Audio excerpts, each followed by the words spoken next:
Ya son 930 los muertos que hasta ahora ha dejado el fatal brote de virus ébola. Se ha extendido a Sierra Leona, Liberia y Nigeria. Y ahora, luego de 2 días de reuniones en Ginebra, la Organización Mundial de la Salud declaró estado de alerta sanitaria internacional. El comité declaró que la aparición del virus constituye un hecho extraordinario y representa un riesgo sanitario para otros países. Ya que Chile es miembro de la OMS, también debería considerar medidas, y eso es lo que está haciendo justamente. Y por lo mismo, este viernes el subsecretario subrogante de Salud Pública, Pedro Croco, aseguró que nuestro país se encuentra fuera de la zona de riesgo y por ello las acciones por parte de la OMS son menos estrictas. Para conocer más detalles sobre las medidas que nuestro país está tomando por este tema es que nos encontramos justamente con el subsecretario subrogante Pedro Croco. Gracias por acompañarnos en la entrevista internacional. Muchas gracias, Pablo. Cuéntenos entonces, ¿en qué consiste esta alerta internacional? La alerta internacional está contemplada en el Reglamento Sanitario Internacional. El Reglamento Sanitario Internacional es del 2005 y entra en aplicación para todos los países que pertenecen a la OMS el año 2007 y establece este tipo de situaciones para que los países, digamos, tomen todas las precauciones frente a algún problema de salud pública que puede cruzar fronteras. Ese es como el marco general. En este sentido, lo que pasó ahora, digamos que en este brote de ébola justamente se hizo eso. Se estableció una alerta para el brote de ébola, pero que contempla 3 categorías de países. Voy a plantearlo así. La primera categoría, que son los países que acabas de mencionar, ¿no es cierto?, que son Liberia, Sierra Leona, ¿no es cierto?, Nigeria y Liberia, Sierra Leona, Nigeria y se me olvidó el otro, digamos. Pero desde el punto de vista práctico, ¿no es cierto?, y establece que esos países, desde el punto de vista práctico, son afectados, digamos, por la enfermedad.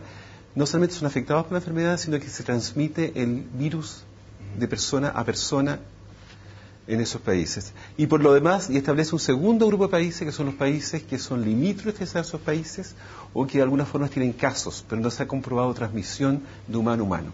¿Me explico? Una persona de un país afectado como Liberia viaja a otro país, pero fue contagiado, ¿no es cierto?, en Liberia y en el fondo va a Estados Unidos, por ejemplo. Exacto. Y un tercer grupo de países que son países en que son los otros, en que básicamente son de bajo riesgo porque no cumplen estas otras 2 condiciones. En ese caso está Chile. Para todos estos países hace recomendaciones. Para el primer grupo claramente son mucho más exigentes y establece incluso, digamos, un rol protagónico incluso para el gobierno, digamos, para que tome todas las medidas del caso. Para el grupo que está Chile, las medidas son fundamentalmente téngase presente, esté en alerta, comuníquele a la población que esta enfermedad existe y cuáles son las precauciones que debe tomar. ¿Es la primera vez que esto pasa a nivel internacional, una alerta sanitaria de este tipo, o partiendo del ébola? Pero el caso del ébola es la primera vez que ocurre una alerta internacional, no es el primer brote de ébola. Han habido varios brotes de ébola, hay que considerar que el ébola, digamos, se reconoce el año 1976, ¿no es cierto?, en un brote que es la República Demócrata del Congo en su momento, y han habido varios brotes a la fecha. ¿Qué hace diferente este brote de los anteriores? La diferencia principal es la magnitud, es el número de casos, 1.700 casos. No así la letalidad, siempre ha sido una enfermedad que tiene una alta letalidad, llegando en algunos brotes anteriores a un 90% de letalidad, o sea, 9 de 10 personas enfermas fallecen. La característica, digamos, de esta enfermedad que la hace que se llame esta alerta es el número de personas afectadas hasta el momento y la gran letalidad que tiene. Ahora, las veces anteriores siempre se contuvo a nivel de los países de África. En las veces anteriores algunas veces traspasó las fronteras de un país a otro. En este caso llevan 4 países involucrados, pero en la práctica uno no tiene, las expectativas que uno tiene es que no va a llegar a Chile. Hay que considerar que no hay vuelos directos de estos 4 países a Chile, que es un tema, digamos, no menor. Segundo, que está vigente lo que acabo de mencionar, el Reglamento Sanitario Internacional. Y en el Reglamento Sanitario Internacional se establece una serie de medidas, por ejemplo, una de ellas es que el capitán del barco, ¿no es cierto?, o el capitán del avión debe comunicarse previamente al puerto de entrada si hay una persona que pueda ser sospechosa de tener alguna enfermedad infectocontagiosa. Chile está preparado para eso. En el aeropuerto, por ejemplo, los puertos de entrada se está preparado para eso. En el aeropuerto, de hecho, de Santiago, la verdad es que hay una sala para básicamente aislar a las personas si eso fuera el caso.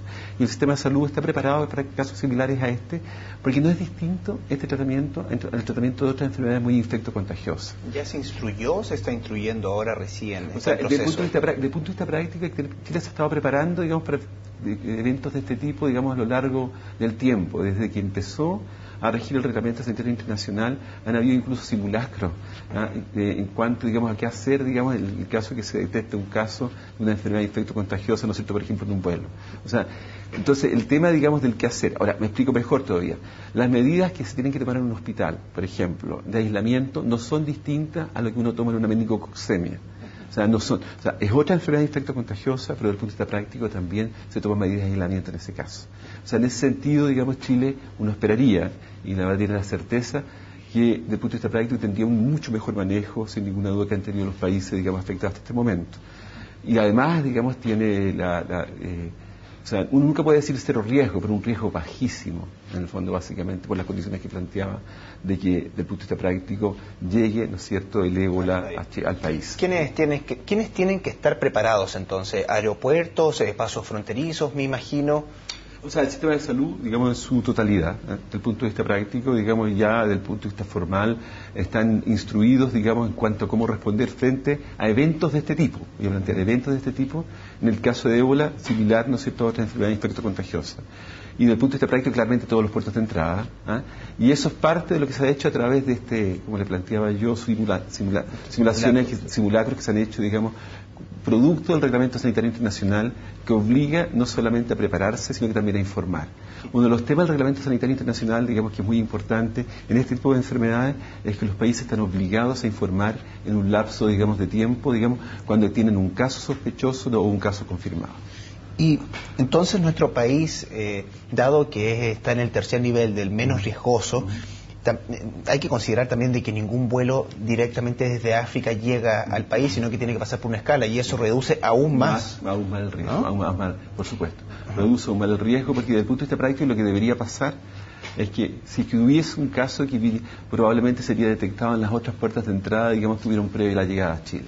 Eso hace, digamos, que por esta condición muy particular, digamos, que no hay vuelos directos, digamos, a Chile, hace que sea, digamos, una otra forma, o sea, indirecta de protegerse, por decirlo de alguna manera.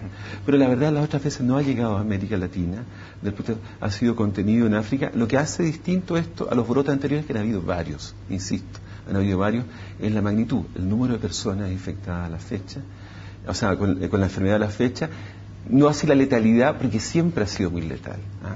En este momento no hay vacuna, o sea, no hay tratamiento específico para esta enfermedad. Ese es el gran tema. Y es por eso que una de las condicionantes, porque se establece esta alerta, porque no tenemos un tratamiento, no hay una vacuna, básicamente, digamos. Ahora que lo menciona, entonces, si es que llegara a pasar algo en Chile, ¿estamos preparados para recibirlo? No tenemos el medicamento CIMAP, que es el que se está entregando en Estados Unidos, al menos. Claro, pero yo creo que hay que aclarar un tema, digamos, un tema básicamente que es importante, que no hay ningún tratamiento, digamos, aprobado. Aprobado. En este caso, muchos países toman a veces medidas heroicas, voy a decir así, que son casi experimentales en el fondo, para ver si funciona o no funciona. En este momento no hay ningún país que tenga un medicamento aprobado para el tratamiento, incluyendo Estados Unidos. ¿Qué va a pasar con los chilenos que están fuera del país? También hay que prestar atención a eso, me imagino, ¿no? Sí, por supuesto. Nosotros hemos estado en contacto con el Ministerio de Relaciones Exteriores, especialmente con las personas que están viviendo, están residiendo, están de paso en estos países. El Ministerio de Relaciones Exteriores está haciendo un catastro de las personas chilenas que viven en estos 4 países, y la verdad es un trabajo, digamos, coordinado con ellos. Desde el punto de vista formal, tampoco la OMS recomienda que esas personas no puedan viajar de vuelta a sus países de origen. O sea, no hay una recomendación de no viaje, pero explicitarlo. Si uno lee el documento de OMS, no está prohibiendo los viajes, en el fondo no está diciendo no. Ahora, algunas aerolíneas en forma, digamos, personal, particular, han tomado decisiones de ese tipo, pero no son recomendaciones en este momento de OMS. ¿Cuándo acudir al doctor? ¿Cuándo, acá en Chile al menos, cuándo buscar ayuda? ¿Qué síntomas tenemos que...? O sea, aquí tienen que dar 2 condiciones, por eso es importante todo lo que mencionaba previamente. El cuadro general comienza con una fiebre súbita, generalmente más de 38,6 grados Celsius, ¿no es cierto?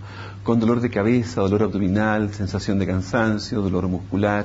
Después puede seguir con vómitos, con diarrea. Si se das cuenta, es bastante inespecífico. Lo que uno busca también para, de alguna forma, presumir el diagnóstico es que se cumpla la segunda condición, que es la que no se da en Chile. Es que desde el punto de vista práctico, ¿no es cierto?, exista riesgo epidemiológico, porque ha estado en contacto con una persona con ébola, o porque estaba en una zona que en el fondo es zona endémica o hay presencia de la enfermedad. Entonces, en Chile es muy poco probable. Mucha gente puede tener síntomas similares a esto en primera instancia, en los primeros días, y lo más probable, con certeza absoluta en este momento, que no se trata de ébola. Porque la sintomatología en principio es muy inespecífica. Es fiebre, malestar general. En algunos casos, no todos los casos, digamos, podía producirse una hemorragia y mucha gente brevemente fallecía simplemente por hemorragias masivas, digamos. Pero en principio es muy inespecífico, es como un cuadro febril, sin, claro, somnolencia, claro, el paciente español. Claro, pero no más que eso. Lo que hace básicamente que la persona sospeche el diagnóstico es la otra, que son los riesgos epidemiológicos.